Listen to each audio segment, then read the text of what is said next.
Donc, bonjour à tous et bienvenue sur le Learn and Earn Crypto Podcast. Et aujourd'hui, on parle de DeFi, et qui est la finance décentralisée en fait, et de staking.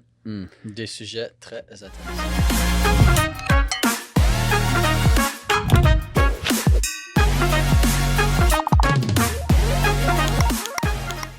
Donc, avant de commencer, comme à l'habitude, merci à Balado Studio pour leur merveilleux studio et leur merveilleux équipement de qualité, haut de gamme.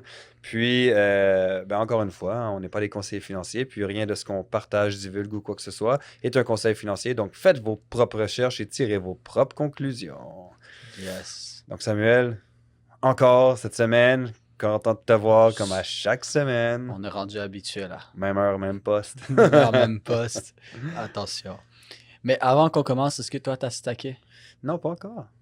Un peu d'Ethereum. Un peu d'Ethereum. Mais je prévois le faire éventuellement. Ouais, il faut parce que sinon, moi, je fais plus de podcast.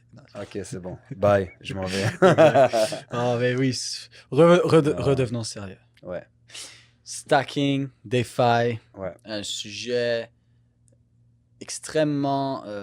où en fait, les gens en parlent énormément, mais ne le comprennent pas nécessairement. Premièrement, DeFi, on l'a expliqué un petit peu dans les podcasts où on avait parlé des différentes cryptosphères. DeFi, c'est simple. Comme le nom le dit, c'est les finances décentralisées. Les finances décentralisées, par exemple, si je me souviens bien, parce que bon, ça fait déjà des semaines et des semaines, mais je pense qu'on avait parlé sur un des podcasts de Nexus. Maker. On avait parlé de Nexus Mutual. Bon, ouais, les assurances. On avait parlé de Maker aussi. Je crois que c'était sur le même podcast. On parlait de Maker exact. qui était Exact. Maker qui était littéralement une banque décentralisée. Et donc, pour revenir là-dessus, bon, on avait expliqué un peu c'est quoi le DeFi, donc banque décentralisée. Et ça, c'est très intéressant. D'accord? Mais là, il faut comprendre qu'est-ce que c'est le stacking.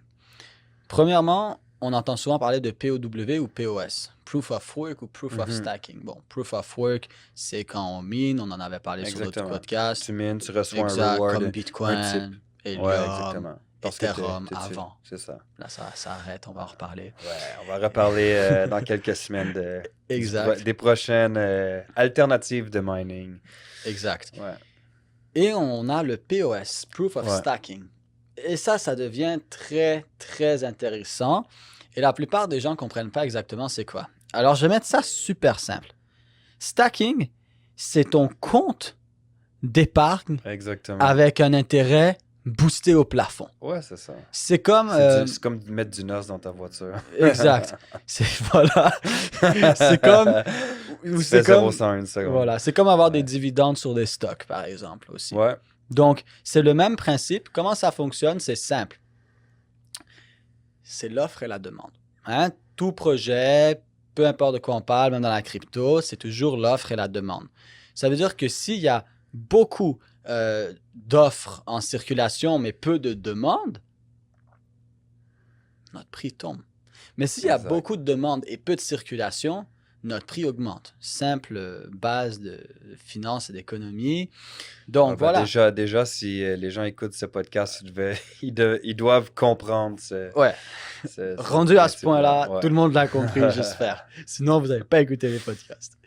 Allez l'écouter depuis les premiers. Ouais, écoutez le 1 pour commencer.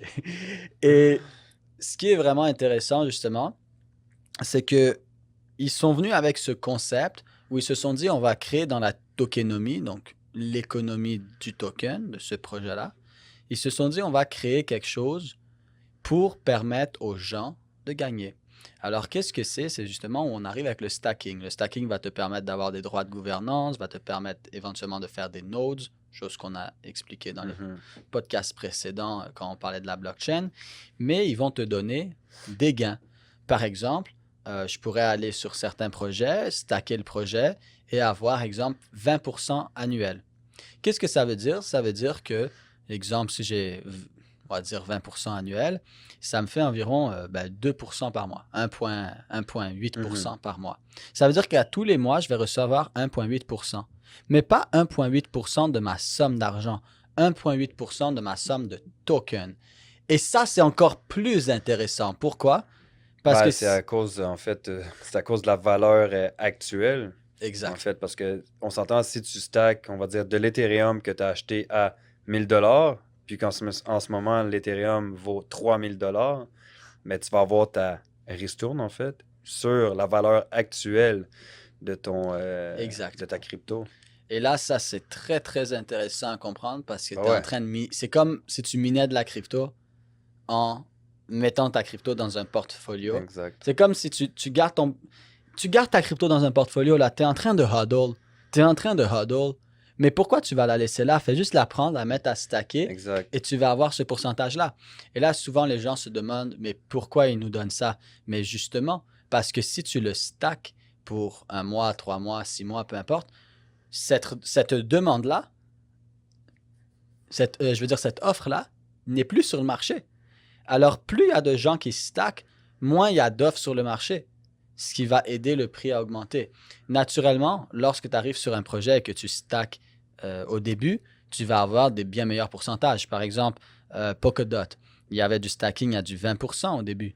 Là, C'est ensuite, vraiment bien. exact. Ensuite, ça a descendu à 18%, ensuite 16%, ensuite 14%. Là, c'est rendu à 12%. Pourquoi? Parce que plus il y a de gens qui stackent, plus Exact, c'est ça. Le ça va pourcentage descendre le va pourcentage. diminuer. Et à l'inverse aussi, l'inverse est toujours possible. C'est sûr que sur des projets comme Polkadot, il y a tellement d'argent institutionnel, il y a tellement de smart money que ça va pas. Ça Puis serait. ce qui est bien aussi à voir, c'est que ben, la façon qui est vraiment bonne de voir les choses, c'est que, disons par exemple que tu aurais un compte épargne qui te donne du 20%. Puis là, tu as la crypto d'un autre côté qui te donne aussi du 20%.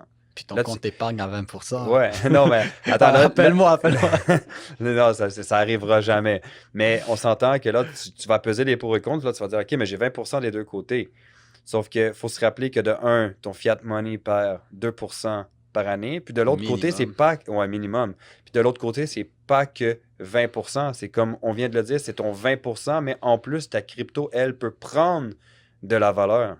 Donc, c'est Exact. comme si tu faisais encore plus que du 20% si, bien entendu, ta crypto prend de la valeur. Exact. Mais moindrement que tu procèdes à une bonne analyse, que tu achètes au bon moment ta crypto et que tu la places en stacking, puis que tu sais qu'elle va prendre de la valeur, ben c'est là que c'est super avantageux. Voilà. Et c'est. Pour les gens qui sont pas encore dans la crypto, les gens qui sont déjà en crypto, le stacking, c'est comme, je sais pas moi, t'acheter une décapotable, mais tu ouvres jamais le toit. Mm.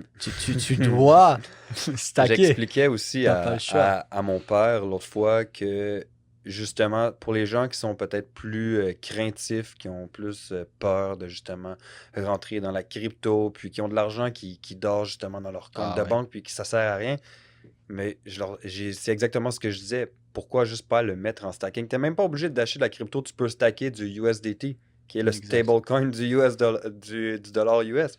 Ouais. Tu peux le stacker puis générer juste énormément plus que qu'est-ce que Ouais. ton petit compte épargne va te donner. J'ai encore le compte, mais je ne l'utilise plus, un fonds d'urgence. Puis ça me donnait 1% par Mm. année. 1% pour un fonds d'urgence.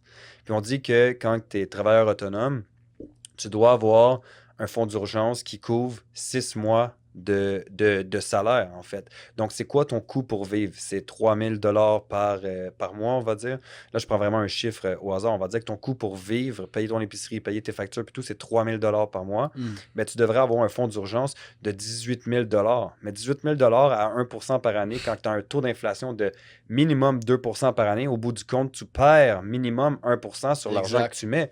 Donc, pourquoi pas la mettre en stacking, même si c'est à du 6%, avec le taux d'inflation, même, on va dire un stablecoin, du USDT à 6%, même si tu as un taux d'inflation de 2% par année, ben, tu es quand même en 4% de gain sur le Exact. taux d'inflation. Donc, c'est quand même gagnant. Ouais, Beaucoup plus. et c'est vrai, à la fin de la journée, comme tu l'as dit, on n'est pas des conseillers financiers. Non, exactement. Sauf que présentement, c'est pas un conseil financier, c'est un fait que certaines très grosses plateformes, Ouais, ben, très reconnues, donnent du 6 à 8% flexible sur du USDC, du USDT. Le C'est ça. USDC, c'est le stablecoin créé par Coinbase, qui sont Exact. officiellement régulés aux États-Unis. Mhm. Donc, c'est une crypto-monnaie, mais qui garde toujours la valeur d'un dollar américain. Donc, si tu envoies 1000 dollars américains en USDC, ça va toujours rester 1000 USDC. Ça ne varie pas. Et tu peux le stacker flexible. Qu'est-ce que ça veut dire flexible? Ça veut dire que tu peux le retirer à n'importe quel moment. Tu peux l'utiliser à n'importe quel moment. Tu peux le transférer à n'importe quel moment. Et il y a plusieurs endroits où ils donnent du 6 à 8%. Et après, pour ceux même qui veulent, exemple, le faire sur contrat, il y a des meilleurs pourcentages. Il y a des endroits où si tu le stacks pour 3 à 6 mois, même en fait à certains endroits 3 mois, ça veut dire que pour 3 mois, tu ne peux pas y toucher. Tu n'y as pas accès. Mais là, ils te donnent 14% annuel. Et c'est un truc de fou, là. Mais je crois aussi que c'est juste une question, comme tu dis, c'est pas un conseil financier du tout de ce que j'ai donné, mais c'est juste j'ai juste utilisé mon gros bon sens, ma logique. J'ai pris le temps d'analyser puis de me dire, OK, j'ai un taux d'inflation, j'ai 1% dans mon fonds d'urgence. Je trouvais personnellement que j'étais stupide de laisser mon argent dans un fonds d'urgence à 1% par année quand on a un taux d'inflation de 2%. Donc, j'ai simplement analysé mes opportunités ou les choses différentes que je pourrais faire avec ça. Et moi, personnellement, c'est là que j'ai pris, oui, le risque d'aller vers le risque. On s'entend, c'est relatif parce que c'est plus volatile la crypto-monnaie. Donc, oui, tu peux investir dans les marchés puis perdre énormément.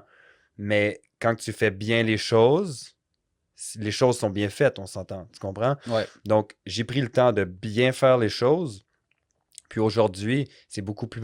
C'est fou comment c'est plus profitable pour moi d'être dans la crypto que de le laisser dans mon compte, dans mon compte épargne. Donc, encore pour vous, ceux qui écoutent, c'est le même principe. Prenez le temps de justement bien analyser les choses, puis de bien comprendre, puis c'est quoi les choses, les mouvements, les actions que vous pouvez faire afin de réussir à pouvoir tirer profit de cette situation.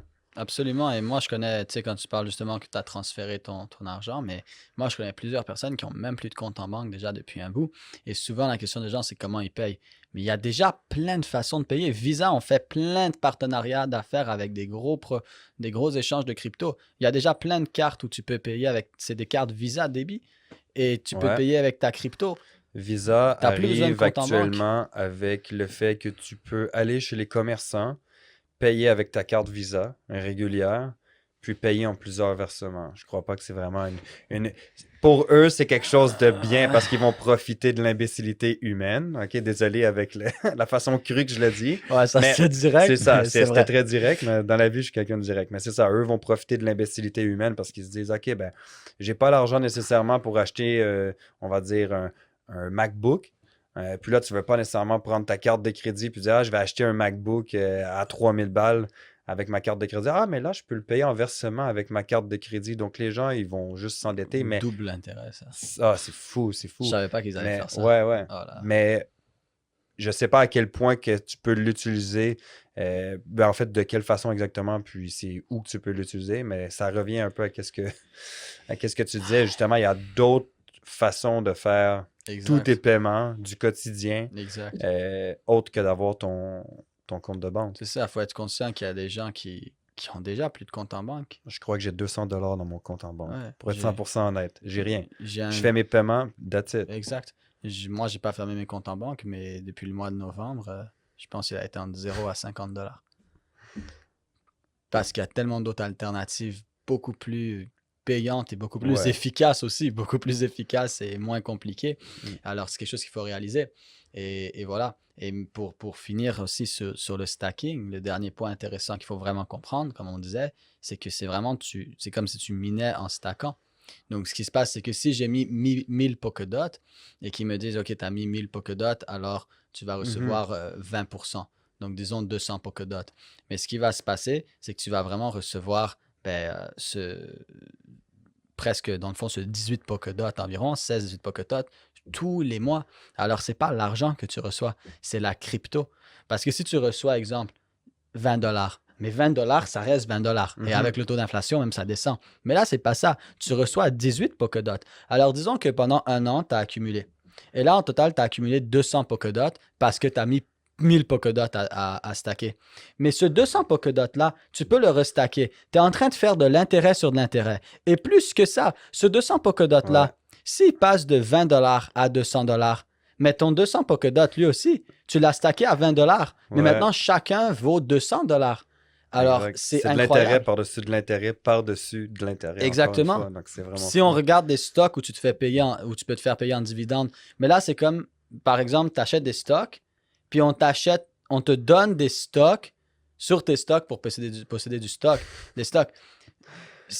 Littéralement, tu prends ta crypto que ton projet que t'aimes, tu le stacks et on te donne la crypto. Exact. Et on te donne le token, on te donne la crypto, non pas l'argent, mais la crypto C'est que ça tu qui est peux fou. restacker. Et si jamais toi tu dis, mais moi je veux vraiment l'échanger puis je veux pas qu'il bouge, super, mets-le dans du USDC et stack-le à du 8% de toute façon, comme C'est on a ça. expliqué. Boum.